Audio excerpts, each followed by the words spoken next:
Okay, so I'm going to start with the meditation or the opening that we've been doing. I lit our candle, and hopefully you can kind of see it back there. Um, let me, yeah, I don't want to pin myself. You could see it later. So let's be still for a few moments without moving even our little finger so that a hush descends. No place to go nor to come from. We would arrive in this quiet moment with stillness and silence, where all of us would find some rest. May it be so. All would be together in deep connection, ending us and them, this against that. We would not move in these brief moments, for that would disturb this deep presence. With nothing to be said or done, life would embrace us in this moment and take us into its arms as a loving friend. So I'm going to begin. I sent an email last night that I would be sharing today some of the work Jan Richardson has done on, she relates it to Women's Christmas, but I kind of reworked it to make it more, open to all faiths and just really about beginnings, beginning over, beginning again and again and again, beginning after your life falls apart, just all these types of beginnings and some guidance on the way. So I hope that you will find some wisdom and maybe you'll find a question you want to ponder later in meditation or something that you want to, as she put it, inscribe onto the canvas of your year. You may find some courage, like I said, some wisdom, or a vision that you want to capture.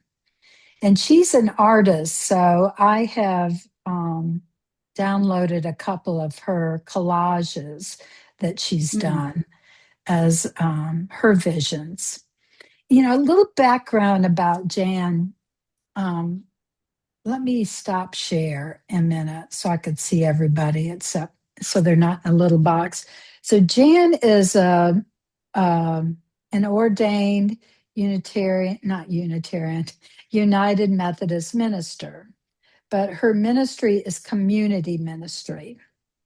So she's not like the minister in the pulpit.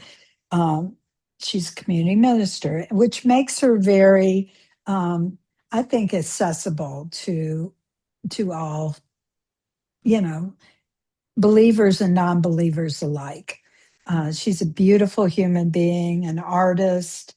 And anyway, Jan was living her best life. She pretty much had decided that she was going to live her life single. And it wasn't, a horrible thing for her, but she was maybe in her late 30s, early 40s, and hadn't found a partner that she wanted to share her life with. And then lo and behold, here comes Gary. So, in her ministry, which she does again through art, through music, she met Gary, who was doing music in in a faith way, that kind of music, in a soul way, and the two of them hit it off, and they became collaborators. Deep Had a deep partnership, more than most people have, I would say. They were soul connected. And I think they were together maybe 7 years. And Gary had a, what they thought was a pretty minor operation, and he did not recover. So she took him to the hospital for what was more or less a routine surgery, not nothing people were worried about. And he died there and did not come home with her. And she was heartbroken. You know, it stopped her work for a while. She stopped writing. She stopped doing art. I mean, she was devastated. And since then, she's written a couple of books, a lot of poetry and blessings along the way. But it took her a long time to get back to life, the life. And, she had to start over, very unwillingly. And a lot of us may have been through that, right, in our lives. So, and you may be going through that right now in some way, because again, we begin again every day in big or small ways. So I hope this will relate to you and to whatever's going on with you, that you will find some meaning in this. So I'm going back to sharing. So, um, it's been a couple years, but for many years, I would choose a word for the year, like something to guide me. And some of the examples are here, you could see mine were love, create, inspire, wonder. These are all different years. Like 2017 was love, 2018 was create. And so it was not a resolution, it was more about inviting revelations, that I wanted to point my compass towards these things. So, wonder, connection. I don't know why, but I chose texture as one year. I just wanted to have more diverse experiences, to sort of push myself out there a little bit. Um, I believe that was the year that I sang at my exchange student who became a family member's wedding. So sort of, stretched my boundaries. And then mend. So I also, for many years, did a collage to have a sort of a vision board to Hmm. guide me. And this was one of them. And uh, you can see.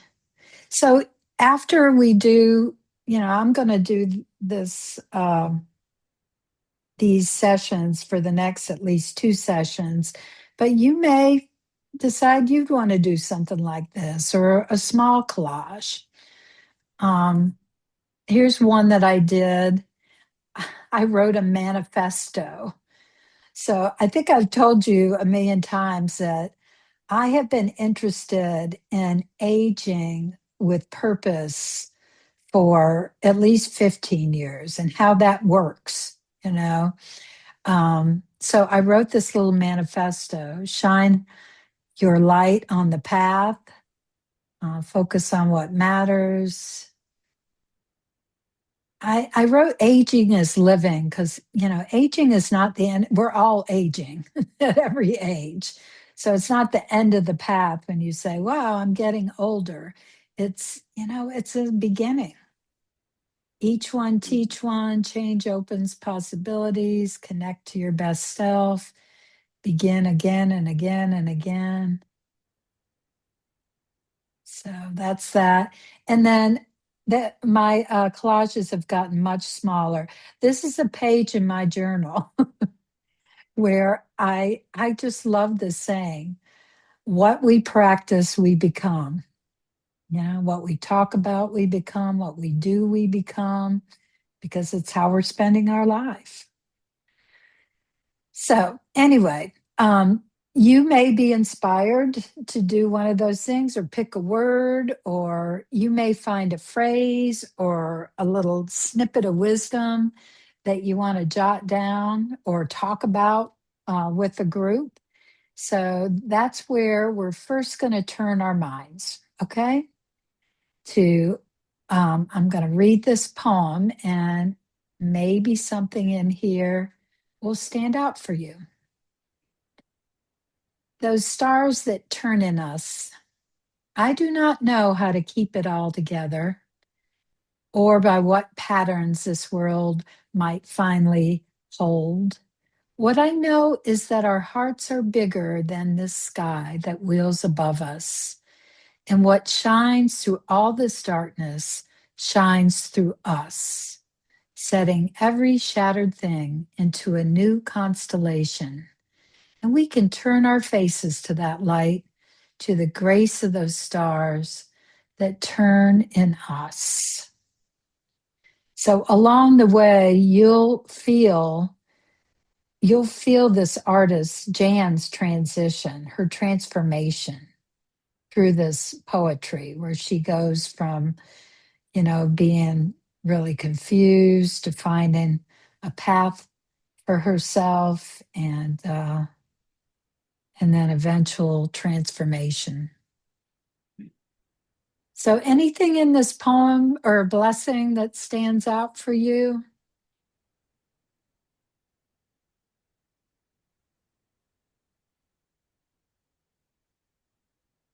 Could you read it again, please? Sure. Those stars that turn in us, I do not know how to keep it all together, or by what patterns this world might finally hold. What I know is that our hearts are bigger than this sky that wheels above us, and what shines through all this darkness shines through us, setting every shattered thing into a new constellation. And we can turn our faces to that light, to the grace of those stars that turn in us. Mm. So for me, it means, everyone has that inner light, and we can hold it for other people, Well, and find our way too. and find our way. Yeah. By turning within. So I'm going to read a couple of these, and then we are going to do a meditation. Okay. So, and then here is one of Jan's collage works, and it's called Those Places in the Dark. Let me do a view that's a full screen. Where does she live? I'm not sure. Does she do Oh, podcasts and things? Do you know? I don't think so. Uh-huh. I don't think So she's that's not like Rosemary Trummer or um no. okay. She's not. Yeah, she's not. I don't. Who turned me on to her was my friend and Billy's friend, who's a Unitarian Universalist minister, Amy Oh, okay. Brooks Okay. Paradise. So a fellow minister. Okay. And the Jan not only does Women's Christmas, she does a retreat for Advent, and she does a retreat for Lent, that she has Okay. So poems and she's blessings. more spiritually oriented. Yes, yeah. Okay, got it. Yeah. Got it. And definitely Christian. I mean, Right, got it. so um Got yeah, it. that's one of her collages. So what she says was, when you're starting over, in a big way, sometimes you have to reimagine your life, especially when the life you landed in is not the one we envisioned. And it doesn't take a death to do that. It can take an illness of a parent. It can take it could take a loss in many different facets. Well, Um, conflict. I mean, conflict. Oh, thank you. Yes. Yeah. So there's all kinds of ways, we find ourselves having to reimagine and, draw on our resources to change. Mhm. So who is it that might be able to help?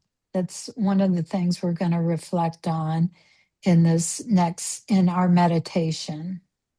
And how does it feel to ask for help? Mm. So in your life, who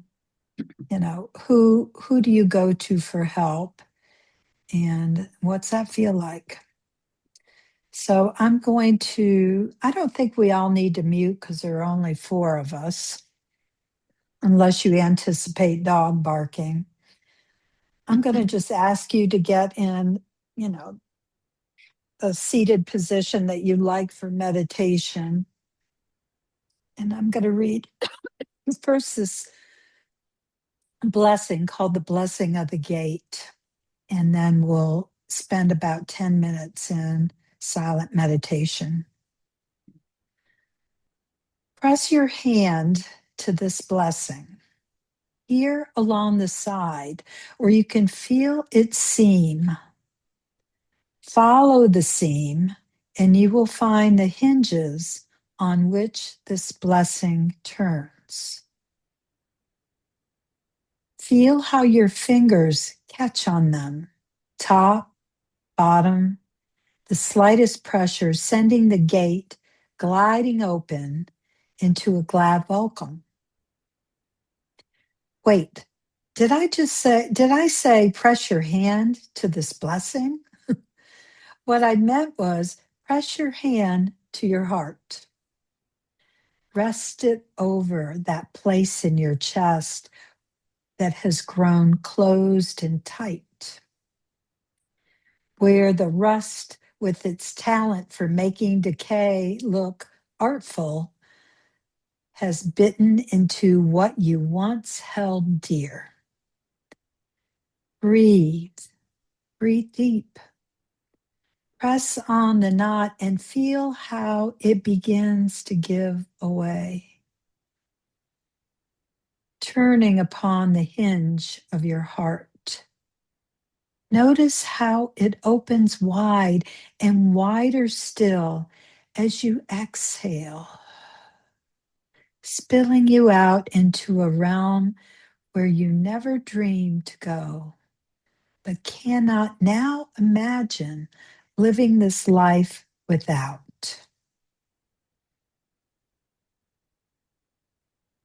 So I'm just going to repeat the last ending, the last few verses. Breathe deep.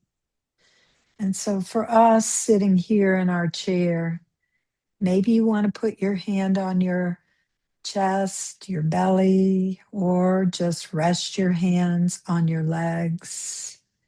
And can you exhale fully so that when you do take a breath, it can also be full? So exhaling fully, pause, and then breathing in.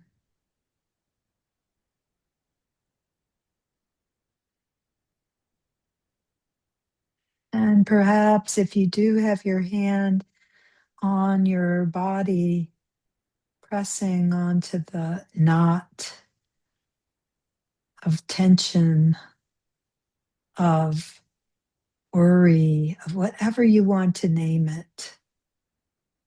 And feel how when you do stop to exhale, to be in your sacred space, to breathe, that it starts to give way, not away, starts to give way, turning upon the hinge of your heart. Notice how that it opens wider still as you exhale, like you're spilling out into a realm where you never dreamed to go, but cannot now imagine living this life without.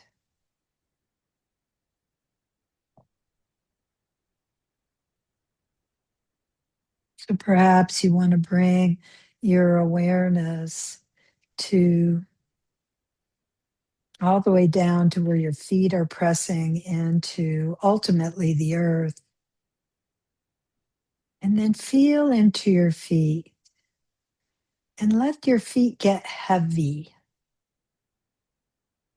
Like in your mind, saying, my feet are heavy. My feet are heavy. My feet are at rest. And just let your feet rest without pushing, just like you're kissing the earth with the bottoms of your feet. And then bringing your awareness into your right leg and let it feel relaxed. Let it feel a bit heavy, like you're letting go. There's no need to lift it. It's at ease, at rest. You can even put your palm on the top of your right thigh. My right leg is at rest. And then bringing your attention over to the left leg and let it get slightly heavy, like in a relaxed way, like a letting go, sitting down and relaxing kind of way. And feel what it's like to just let the muscles release, that engagement. Know where to go. Nothing that you have to do right now. Let that left leg rest. And then if you want, you can bring your hands to your low belly or just bring your awareness there. If it feels right to you, you can breathe in perhaps to that area. It might take a deep, deep exhale, a long exhale. And then a filling up of the chest and ribs and all the way down to the belly. And then a full exhale, like when the belly engages to push it back out again. And then again, just fully inhaling, the chest rises, the ribs, the belly. And then a full exhale.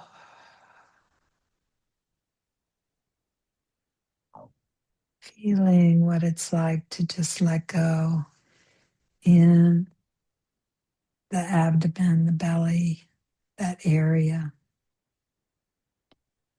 And then bringing awareness to the chest, the ribs, the upper part of your torso, your shoulders even.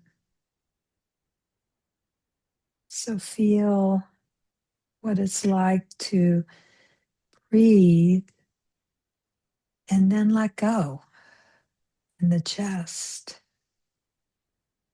A softening happens as we release our breath.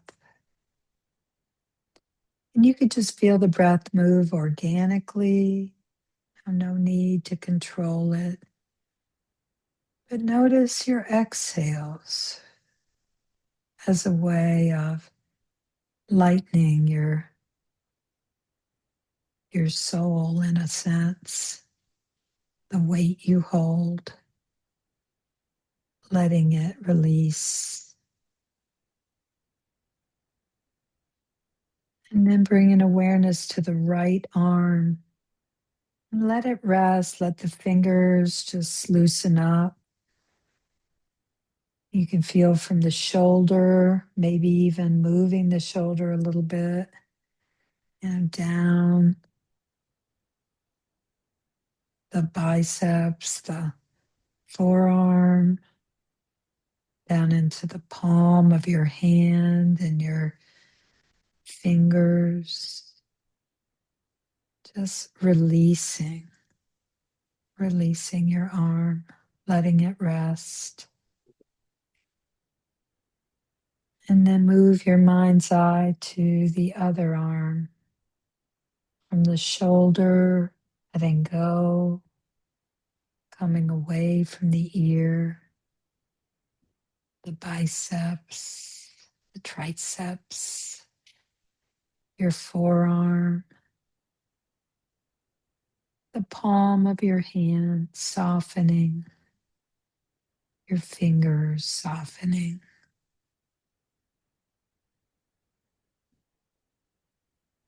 And then bring awareness to your throat. You can even put your hands on your throat if you'd like.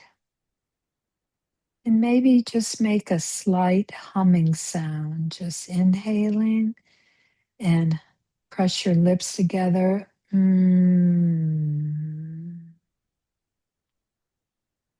Feel that movement in your throat.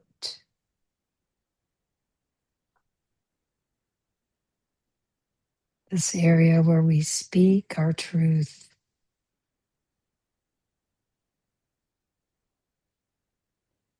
And then releasing that, letting perhaps the hint of a smile, if it feels okay to you, come to the corners of your mouth. And then softening in the jaw and the cheeks and the forehead. And then the crown of your head. And one way to feel the crown of the head is to put the heels of your palms just right on your eyebrows and bring your middle fingers together at the top of your head where they would naturally touch. That is the crown of your head. So imagine yourself breathing into that point, the crown of your head. And when you're ready to release, letting that go, and feeling your back supported by your chair, maybe sinking in a little bit more.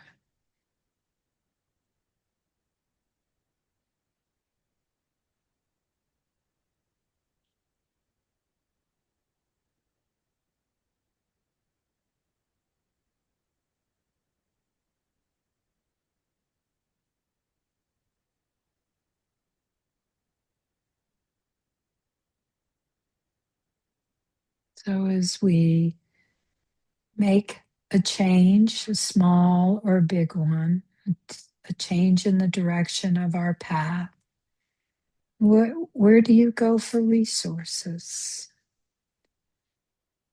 Is there a book that you return to again and again? Conversations with certain friends, spiritual practices, or sitting in silence, going for a walk. What feeds you and helps you when you have big questions to consider?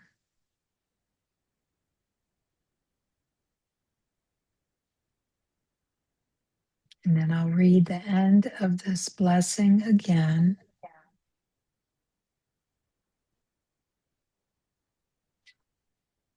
So breathing deep and pressing into either, physically or just in your mind to wherever you feel a holding in your body. And notice sometimes when we pay attention to something, it starts to dissipate and becomes less prominent. It's almost like naming, they call it naming the dragon. Notice how paying attention could perhaps open you up as you exhale, letting things go. And maybe bringing in something you never imagined.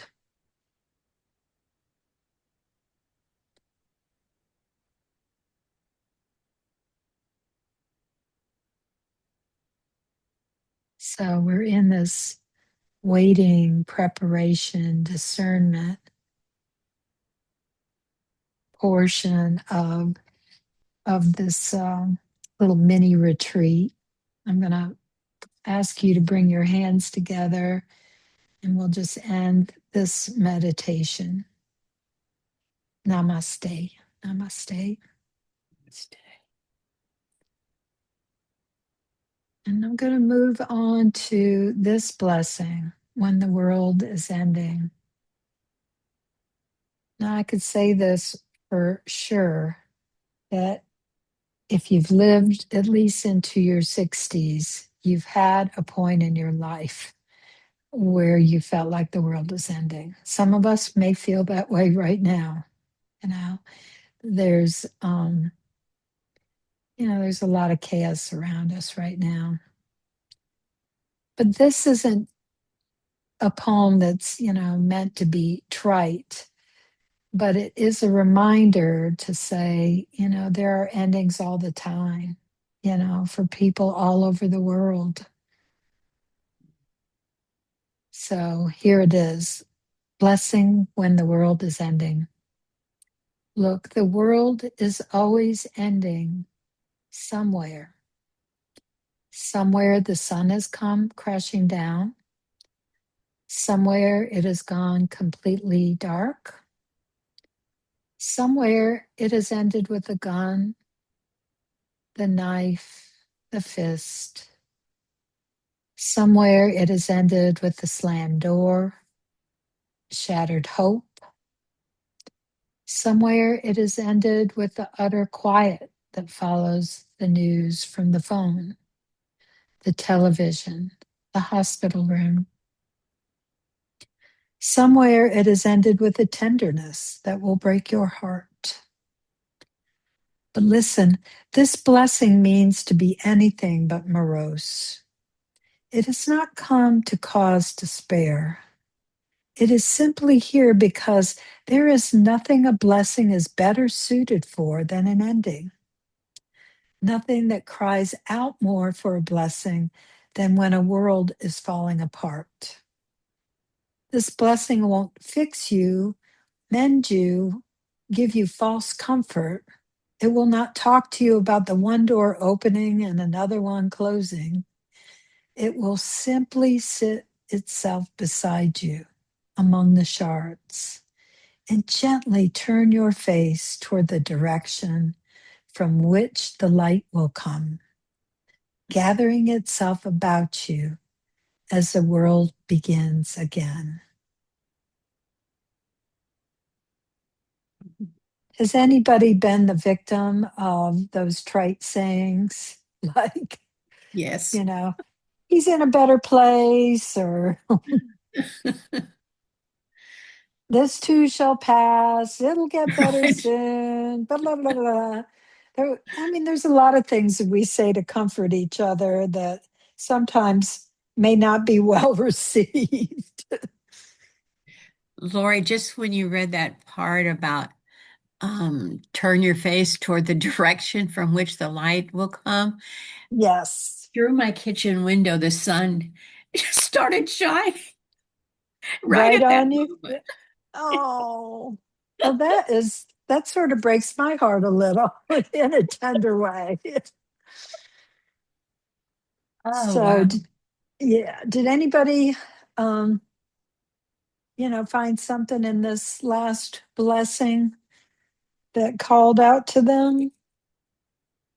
And don't worry, if I'm going to send these out and you'll have plenty of time to ponder them. Okay. But I love this idea of, sometimes when you're really hurting, you just really want somebody to sit beside you, and listen. Mhm. So the idea that a blessing is sort of listening to you is, I think it's a pretty cool thought. Yeah. Mhm. It was Oh, meaningful. Yes. good. Yes. Yeah. So this is the next collage. What does she call it? Knocking from the inside. Mhm. So she refers a lot to patterns, and I'm going to open this up. You see patterns, a habit or practice that you would like to shift. See that? Mhm. So rhythms, practices, heartbeat, all these are all ways of thinking about the patterns that we live, the regular pathways and routines that make up our lives. Is there a pattern, that's something to consider, a habit or a practice you would like to adjust in a way that will help you hear your own heart? And how might it be to look at your patterns differently and search for pathways and connections that might not initially seem likely? What first step might you take to do this? Mhm. So, really, this is talking about taking up a new way of being, a new way of eating, a new way of moving, a new way of thinking, a new, because we're Way of all, acting. yeah, way of acting. We all get into, I've said this, I'm sure you've heard this before, this word in Sanskrit called sankalpa, and it's just like ruts, routines, Mhm. a rut in our thinking, negative self talk would be one perfect example that we all do. Um, just, yeah, ways of eating, what we do in the morning, what we do in the evening, Just different just behaviors. different Mhm. behaviors. Is there something Mhm. you would like to shift or not? My personal example that I always give is, I have struggled off and on with depression, pretty much lifelong. Um, so I have lots of tools and tricks to help me. And one I resisted forever was journaling because I thought people that journaled were pompous and sort of self-righteous, like who cares about their lives and that they have to write everything down. That was my little small brain way of thinking of it. And then, I started reading that Julia Cameron Brown's Artist's Way, where she says, Hmm. everybody is creative, and I never thought of myself as creative. So I'm like, really? And she's very spiritual and you know uh, believes in a higher power, and she said, your higher power is a creator, and he created or she created you to be creative, to Hmm. to live your life in ways that are that are creative, that original. Well, So reflective of you. uh-huh. So mornings were the hardest for me. I'd wake up and I'd just be in the dumps. I mean, right out of bed and anxious. Mine always went to anxiety, and feeling stuck. So that's when I started journaling, and about 20 years ago. And I just started writing it down. And it was sort of like back to that name in the dragon. I was saying, I feel anxious. My heart is beating fast, or, whatever it was, whatever I was feeling. It got it Uh-huh. out of my head and onto something else. And for a while, I would just rip the pages up, throw them away, shred them. And then, it evolved over the many years, but that's how it started for me. It was just a Mhm. way to find focus, calm. All right.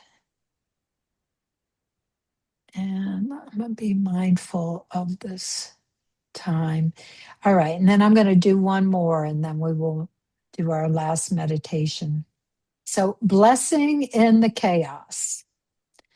To all that is chaotic in you, let there come silence.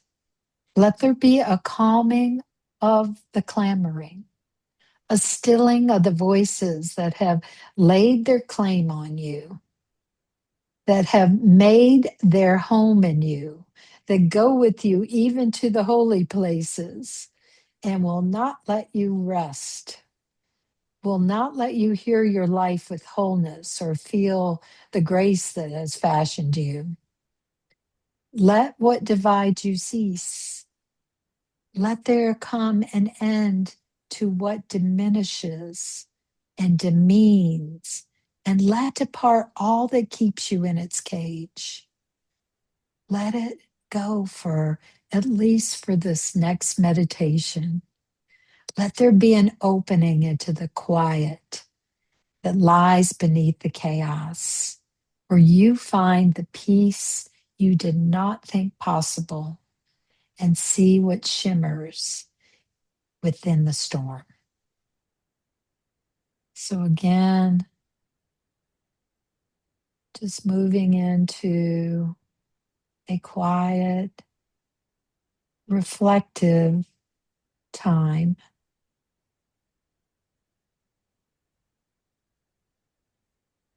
And again, I'm going to read this last part. Let what divides you cease, and let there come an end to what diminishes or demeans you. Let it depart. Let all depart that might keep you stuck, as she says, in a cage. And let there be an opening in the quiet. So if you imagine, what's that opening look like to you? A gate, perhaps, that opens into a new space? Is it internal, like in that poem, The Gate of the Heart? Do we need to let something in? Do we need to let something out?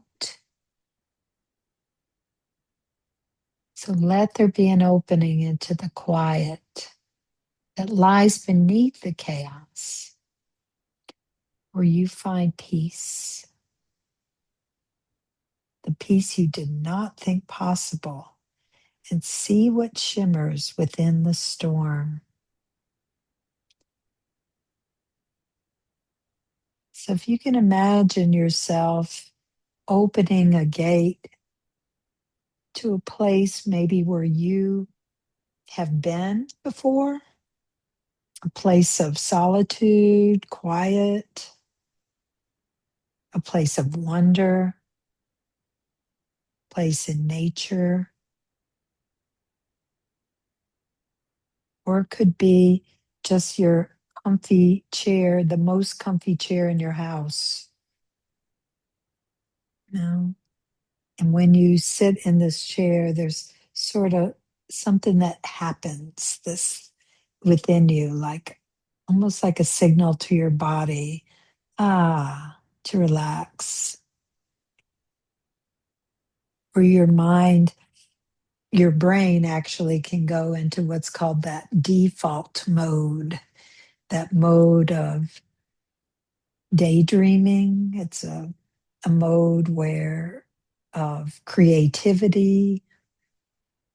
It's a mode we go into when we're meditating. So the default mode. You can enhance it by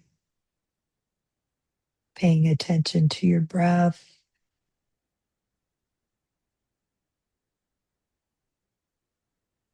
or to any of your senses,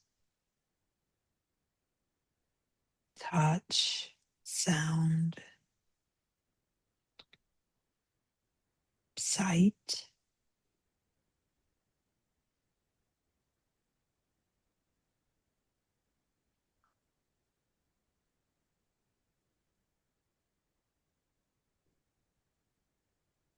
So if you could scan your body, where do you feel the knot that Richardson is talking about? Do you feel a holding somewhere in your body? A bit of tension that you could bring your mind to and think about breathing into that place.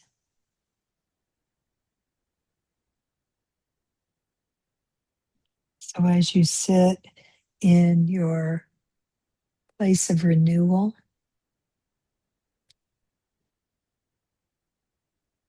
you're taking a comfy seat, whether it's on the ground or if you're in your home in your favorite chair, or you can transport your chair to your favorite place. It's your visualization. Where can you let go a little bit more?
So before we leave your sacred space, place where you're resting for these few moments, I want you to feel a little warm sunshine on your shoulders, like the sun that came in through Billy's window.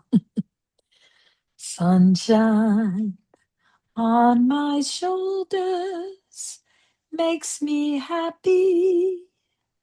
Sunshine in my eyes can make me smile. Sunshine on the water looks so lovely. Sunshine almost all the time makes me smile. So, namaste as we end our meditation.